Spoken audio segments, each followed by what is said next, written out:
Kata Wahabi, sesungguhnya Abu Jahal dan Abu Lahab dan orang-orang musyrik dulu yang seperti mereka, sebenarnya mereka selalu beriman kepada Allah dan mentauhidkan Allah secara rububiyah, bahwa Allah itu maha pencipta, maha pemberi rizki, Allah itu maha yang mematikan dan menghidupkan, Allah yang mendatangkan manfaat dan madarat. Saudaraku tercinta ma'asyiral muslimin rahimakumullah.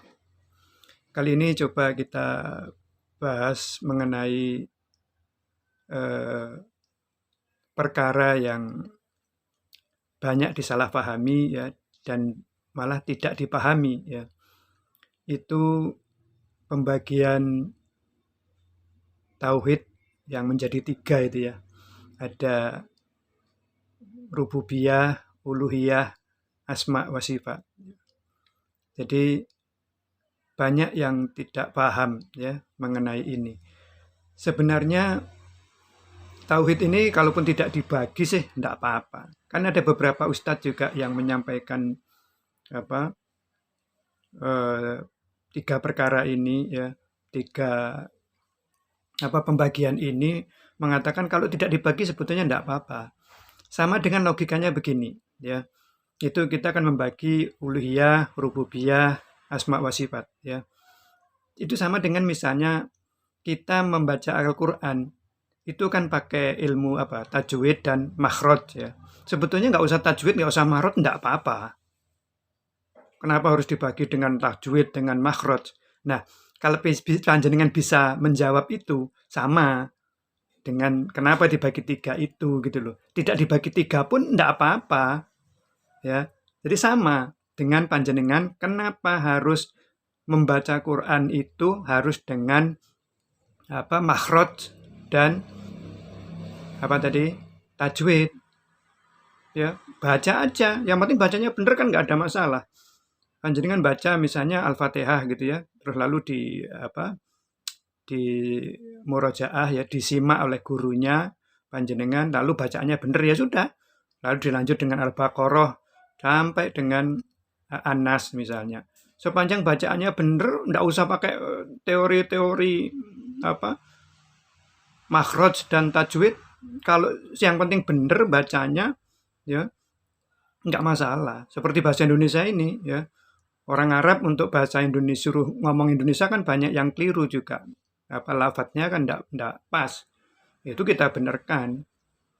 Jadi nggak usah pakai tajwid bahasa Indonesia, makhraj bahasa Indonesia gitu loh. Tapi untuk memudahkan ya, bagaimana membaca Al-Qur'an itu dengan mudah? Mari pelan-pelan ya saya sampaikan ini. Agar membaca Al-Qur'an itu mudah dipahami, maka dibuatlah ilmu yang namanya makhraj dan tajwid gitu ya. Makhraj itu bagaimana kita mengeluarkan dari lisan kita ya untuk huruf-huruf hijaiyahnya itu ya. Tapi kalau tajwidnya itu panjang pendeknya misalnya, lalu bagaimana itu huruf itu mendengung ya, huruf itu memantul, qalqalah ya gitu ya, idgham, idhar ya, ikhfa dan seterusnya itu ya. Sebetulnya nggak usah nama-nama itu kan juga nggak apa-apa ya. Tapi untuk memudahkan bagaimana huruf itu keluar dari lisan kita ini, makanya untuk memudahkan diberi nama-nama itu. Nah, sama sekarang kita coba begini. Seluruh orang di dunia ini kalau ditanya misalnya nih, yang menciptakan langit siapa? Kalau dia menjawab Tuhan, itulah yang namanya rububiyah. Lalu misalnya kita tanya siapapun yang beragama apapun, di Indonesia itu kan ada banyak agama, ditanya ya, siapa yang menciptakan langit dan bumi, yang menciptakan bulan, yang menciptakan makhluk ini, semuanya akan menjawab Tuhan gitu loh. Bahkan kan ada yang mencontohkan sampai Abu Jahal, Abu Lahab. Sama Abu Jahal, Abu Lahab itu kalau ditanya siapa yang menciptakan bumi ini, menciptakan dirinya Abu Jahal dan Abu Lahab itu, CS itu jawabnya juga Tuhan gitu loh. Paham? Sehingga itu hanya dinamai saja. Dinamakan apa? Dinamakan tauhid, rububiyah. Jadi siapapun, agama apapun, kalau ditanya siapa yang menciptakan alam semesta ini, Tuhan, itulah rububiyah. Ya, pahami saja itu. Panjenengan nggak usah sekali lagi, nggak usah membagi sekali lagi tidak apa-apa. Tapi ini untuk memudahkan. Oh itu toh maksudnya gitu loh. Kita sebut misalnya ada yang nyebut kan, itu Abu Jahal, Abu Lahab. Itu kan kalau ditanya yang menciptakan semua ini ya Tuhan gitu loh. Itu yang namanya kita sebut, kita namakan ya, pemahaman seperti itu ya, memahami Tuhan seperti itu namanya rububiyah. Nggak usah panjenengan kasih nama ya nggak apa-apa. Tapi bener kan itu. Kalau panjenengan ditanya nih misalnya Abu Jahal, saya tanya, panjenengan tanya, Abu Lahab CS itu, panjenengan tanya, siapa yang membuat alam semesta ini? Kalau jawabannya Tuhan, itu benar apa salah? Ya, pasti pandangan jawab benar kan? Itu loh maksudnya. Bukan terus Anda dengan seenaknya mengartikan bahwa orang yang mengatakan Abu Jahal, Abu Lahab itu punya tauhid rububiyah terus pemahamannya seperti Abu Jahal, Abu Lahab. Dangkal sekali pemikiran Anda ya. Tolong ayo diresapi betul. Jangan karena kebencian semuanya salah. Bukan. Ya. Jadi ini bukan karena karena Anda salah atau benar, tapi karena benci. Kalau sudah benci itu apapun keliru. Ya. Panjenengan dengan istri itu, ya. Masak itu kurang gurih sedikit sudah marah. Karena hari itu panjenengan benci dengan istri. Tapi begitu sayang-sayangnya, contoh pengantin baru, masak kasinen, masak itu terlalu asin, enak saja, nggak apa-apa dek, asik kok gitu ya. Tapi kalau dalam keadaan benci, marah panjenengan semalam ya berselisih dengan istri, maka apapun yang dilakukan istri di pagi hari menjadi salah. Walaupun istri itu sudah melakukan yang benar gitu loh. Biasanya masaknya seperti itu, panjenengan mengatakan masaknya udah beda, udah. Ini harus saya jelaskan agak panjang ya. Agar pemahaman panjenengan semua bisa benar ya. Jadi tidak asal mengadili dengan akal panjenengan ya. Coba panjenengan nalar. Apakah kalau Abu Jahal, Abu Lahab CS itu kita katakan bahwa dia punya tauhid rububiyah lalu salah? Tidak, semua manusia di dunia ini yang mengakui alam semesta ini diciptakan oleh Tuhan, itu namanya tauhid rububiyah. Gitu loh. Nah, sekarang yang kedua, Tuhan itu yang wajib kita sembah. Hanya satu-satunya yang kita sembah. Lalu, di dunia ini, semua agama nampaknya tidak hanya menyembah Tuhan. Tidak hanya menyembah, kalau kita orang Islam ini, Muslim ini, tidak hanya menyembah Allah, tapi menyembah selain Allah. Jadi, dia mengakui Tuhan itu pembuat alam semesta ini, pencipta alam semesta ini. Tapi apa? Di dalam kehidupannya, di dalam kenyataan sehari-harinya, dia tidak hanya menyembah Allah. Dia menyembah Allah, tapi ya katakanlah Abu Jahal, Abu Lahab itu menyembah Allah, tapi melalui perantara, melalui patung-patung. Ya. Itu rusaklah yang namanya apa?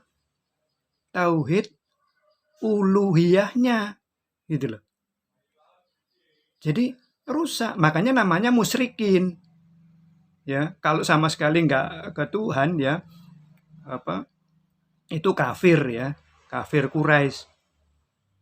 Tapi juga karena mereka sebagiannya juga mengakui adanya Tuhan, tapi dia menyembah Tuhan melalui patung-patung itu, itulah yang jadinya rusaklah tauhid yang namanya uluhiyah. Jadi kalau uluhiyahnya rusak, ya rusak semua. Rububiyahnya rusak, ya. Asma wa sifatnya ya rusak. Jadi satu saja yang dilanggar, ya rusak. Jadi termasuk sekarang ini di dunia ini mengaku beragama, mengaku bertuhan, mengaku yang menciptakan alam semesta ini Tuhan, tapi apa dalam ibadahnya? Ibadahnya mereka ada yang menganggap Allah itu punya anak. Jadi ada Tuhan Bapa, Tuhan Anak, Tuhan Ibu gitu ya. Ini yang rusak. Rusaknya dinamakan uluhiyah gitu loh. Ya. Sekali lagi nggak usah dinamakan, enggak apa-apa. Ya. Kan ada ustadz yang ngatakan gitu. Kalau nggak dinamakan ya enggak apa-apa. Tapi yang rusak ya ini tadi. Menyebut Tuhan sebagai pencipta benar, tapi waktu menyembah Tuhan itu salah. Dulu. Makanya namanya rusaklah ya tauhid uluhiyah. Ya. Saya harus sampaikan apa lagi nih untuk contohnya biar lebih gampang lagi. Ya. Tapi yang pasti sekali lagi, coba ada kan yang agama-agama yang menuhankan Tuhan, tetap dia mengakui Tuhan itu yang disembah Tuhan, tapi dia punya misalnya ada yang mengagungkan sapi, ada yang mengagungkan kerbau, ada yang mengagungkan konon di India itu tikus, ada yang gajah misalnya ya di cerita-cerita itu gajah, ada misalnya kera ya.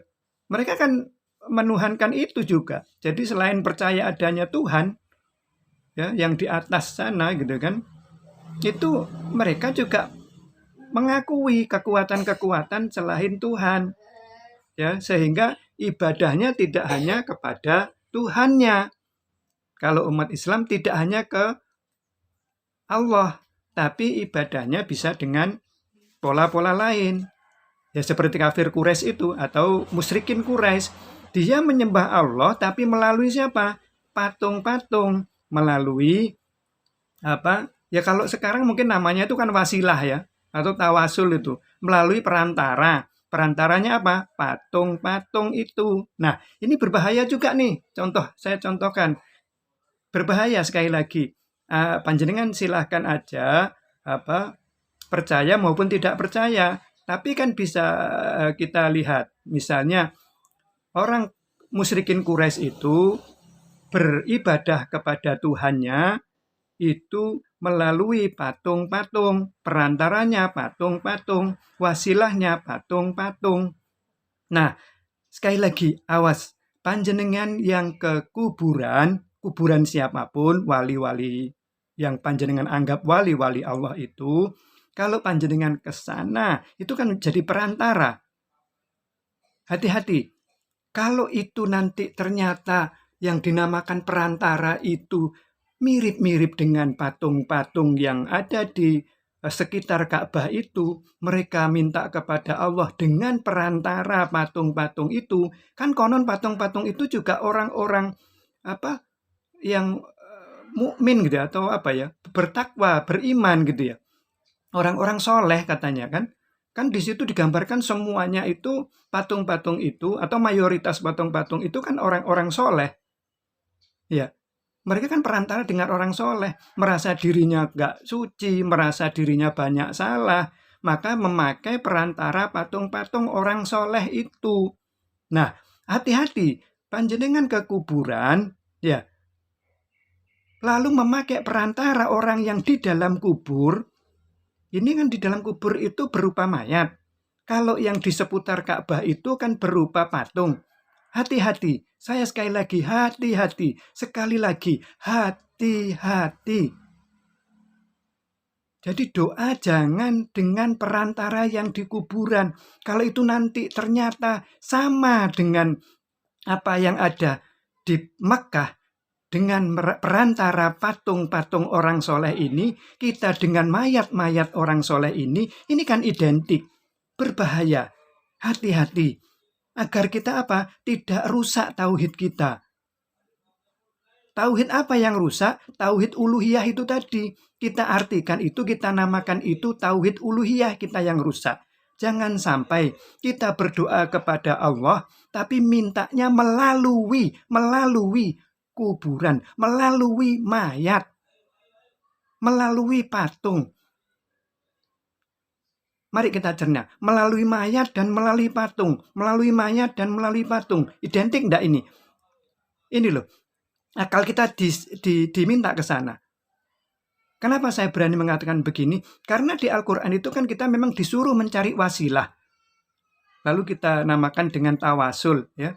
Wasilah dan tawasul itu lalu kita kembangkan. Ternyata saya sudah membuat kajian, itu ada lebih dari 40 doa yang saya dapatkan dari Al-Quran. Panjenengan bisa ikuti serial saya tentang tawasul, tentang wasilah, perantara, ya.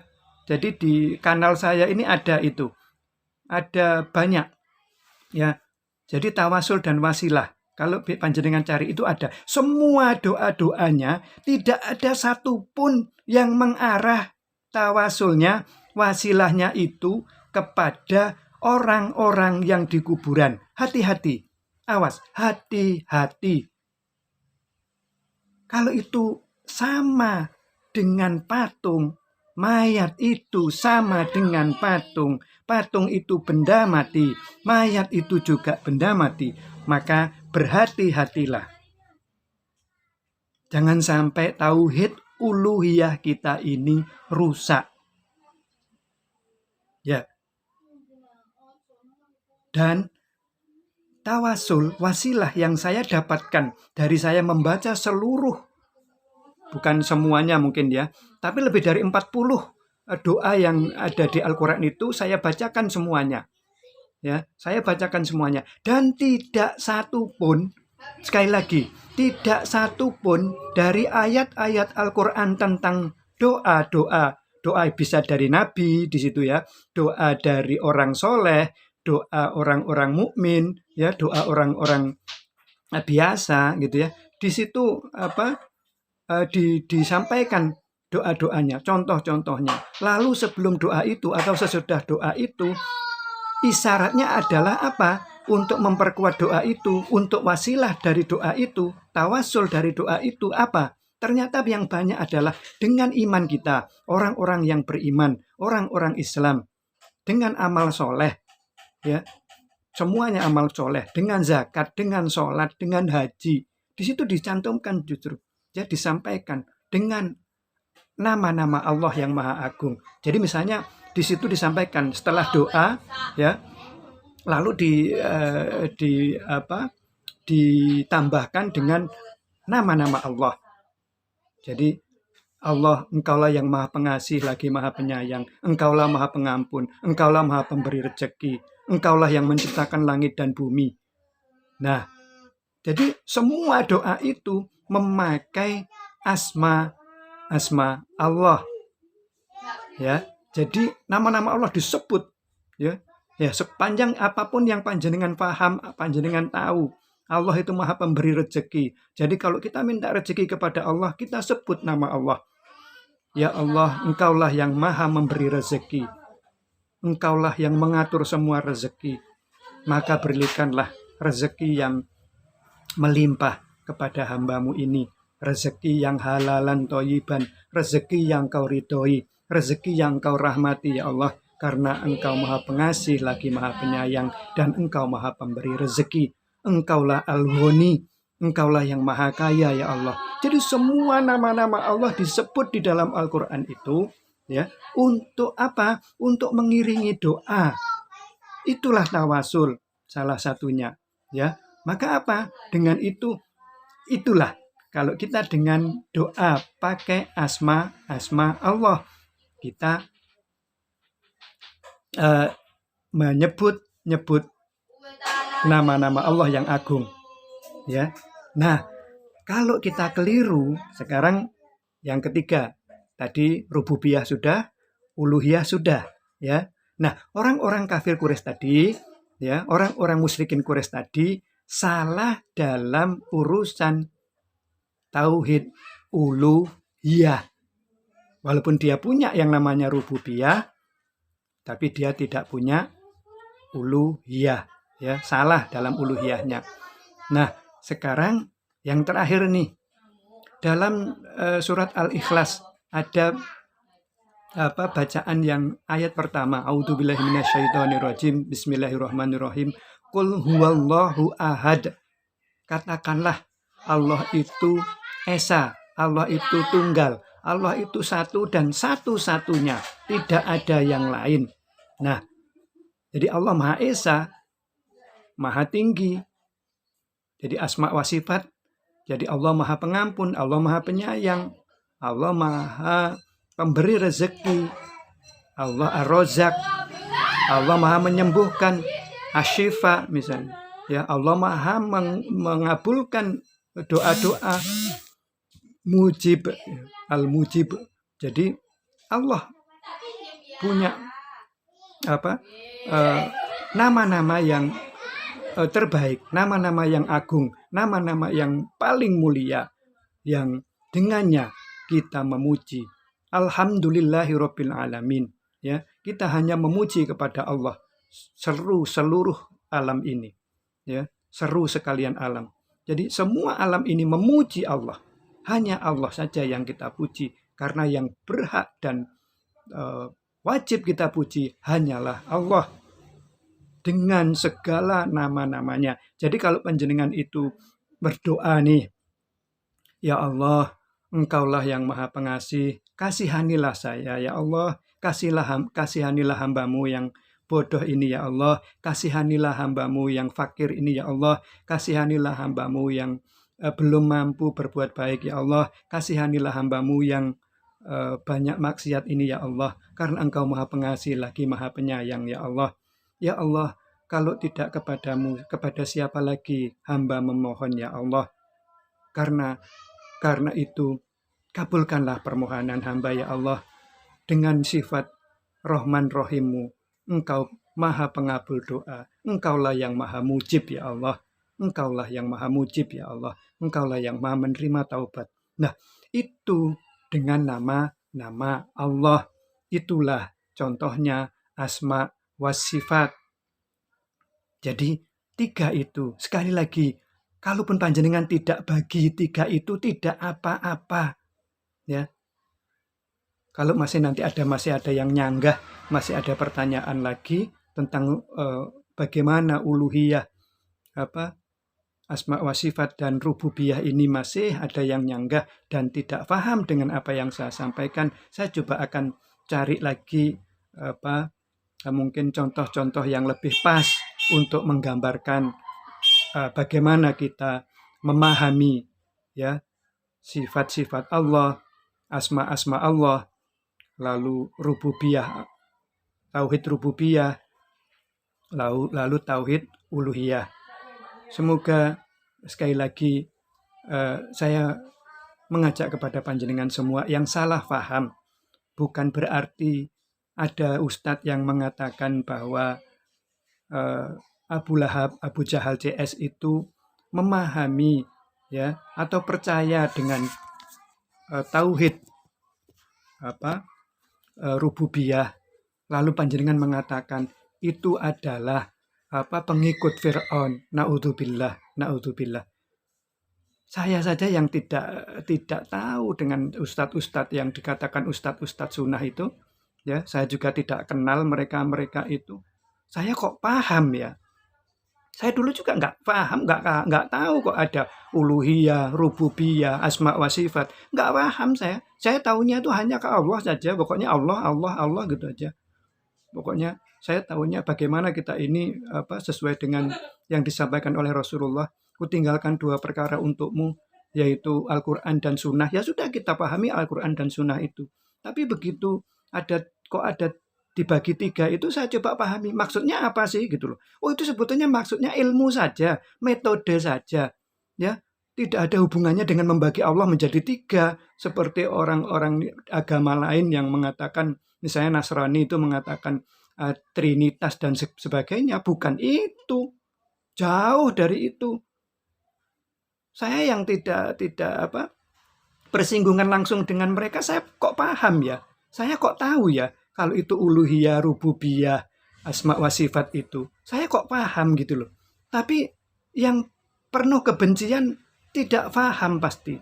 Karena yang ada adalah bagaimana mereka mencari hanya salahnya gitu loh. Ya. Kalau saya mencoba apa sih maksudnya gitu loh. Saya coba lihat maksudnya.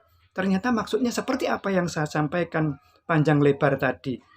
Jadi mari pahami uluhiyah, rububiyah dan asma wa sifat itu hanya sebagai metode kita untuk memahami tauhid. Ya, sekali lagi, kalau panjenengan sudah benar tauhidnya, ya, dari 3 itu tadi sudah ada pada diri panjenengan. Panjenengan mengakui bahwa Allah itu yang menciptakan langit dan bumi itu benar. Lalu panjenengan hanya beribadah kepada Allah, tidak mencari perantara-perantara selain Allah, tidak mencari perantara melalui wasilah tawasul, melalui patung-patung orang-orang soleh, melalui mayat-mayat orang soleh, melalui kuburan-kuburan orang soleh. Itu panjenengan benar.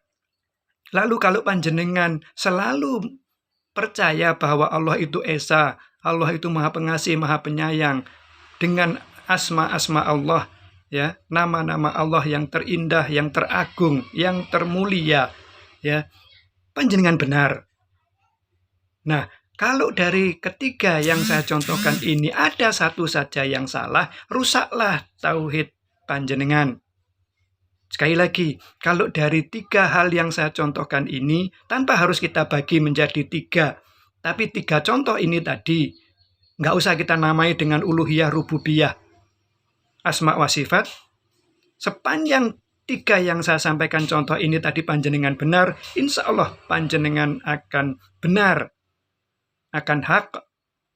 Tapi kalau rusak salah satu yang saya sampaikan tadi, baik di nama-nama Allah tadi, pencipta itu menganggap ada pencipta lain, ya, lalu beribadah tidak hanya kepada Allah, tapi melalui makhluk Allah. Nah, ini yang merusak tauhid kita.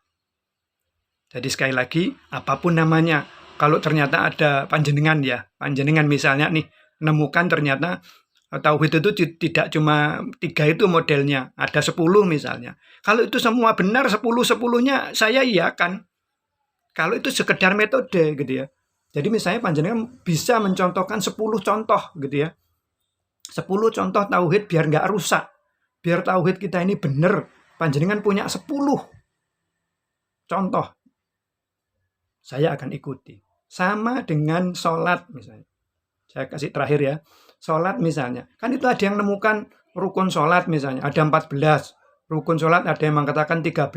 Kan nggak ada yang mempermasalahkan itu. Silakan saja, kalau nemu 14 ya 14, nemu 13 ya 13. Mungkin ada yang nanti menemukan 20 syarat rukun sholat. Silakan saja 20, kan dijelaskan ternyata ada 20 gitu loh. Ternyata yang 14 itu ada yang digabung-gabung misalnya. Lah yang menemukan 20 itu dijelentrehkan. Jadi ternyata ada 20 gitu loh. Jadi semua gerakan itu dihitung ada 20. Yang 14 itu ada yang ngitungnya 2 dihitung 1 misalnya. Ya. Akhirnya ketemu cuma 14. Ya seperti yang ketemu 13. Kita kan tidak mempermasalahkan. Rukun sholat, syarat dan rukun sholat ada 13 misalnya. Kita nggak mempermasalahkan itu. Sepanjang penjelasannya benar, ya, sholat itu dimulai dari niat, lalu takbiratul ihram dan diakhiri dengan salam, ya sudah. Berapapun yang panjenengan temukan ada 13, 14 atau 20 sekalipun, sepanjang itu benar, ya, panjenengan hitungnya 20 dirinci benar, ya kita ikuti gitu loh. Oh, yang 13 juga benar, yang 14 benar, yang 20 benar gitu loh. Ya.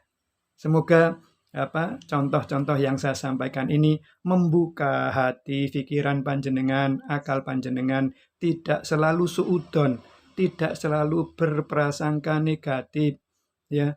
Ingat, apalagi dengan mencaci maki. Rasulullah sangat benci orang yang mencaci maki, apalagi kepada sesama Muslim, sesama orang-orang Islam. Ya, sekali lagi Rasulullah tidak suka itu, bahkan dibenci oleh Allah dan Rasul-Nya. Semoga bermanfaat dan semoga panjenengan dan saya dikumpulkan Allah bersama Rasulullah Muhammad SAW dan mendapatkan ridho dan rahmat Allah untuk bersama-sama di surganya Allah Subhanahu wa Ta'ala. Terima kasih, mohon maaf. Wallahu alam. Assalamualaikum warahmatullahi wabarakatuh.